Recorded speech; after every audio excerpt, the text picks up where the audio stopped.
So I personally like this design, slide top design, where you put this or whatever inside after you pull out the cards and stuff like that, or something like that, where you put it back on. That's the design I've been liking a lot. But some people like this design. This is the clamshell design. You know, there probably is some bigger companies that have used it. I modeled myself one, and I got some editing to do. There's some weird stuff on the edges of that, but it's pretty nice. So you got like half of it here. You can put this so it's like halfway there, and it fits pretty tight, actually, maybe almost too tight.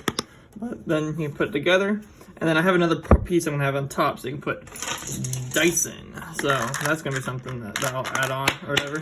But there'll be as you can see here, I'm also gonna put a little cutout here, so you can have like a nice little thing. And I'm also gonna design the whole sides of this, because the actual cost of plastic for this and this are basically the same.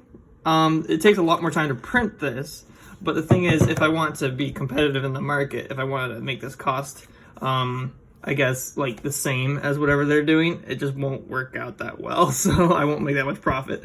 So I'm gonna have to add some designs on the side of this just to increase its value. So I'm in the process of making a nice looping design that loops all the way around, even on the dice tray, so that it makes it really cool, and I'll sell that as maybe a $30, maybe $25. We'll see how it comes out to when I start printing and see what the time it takes for printing versus cost of material is, because that's the whole like the thing I'm trying to do, because there's like a time to cost of material that makes these things worth it or not.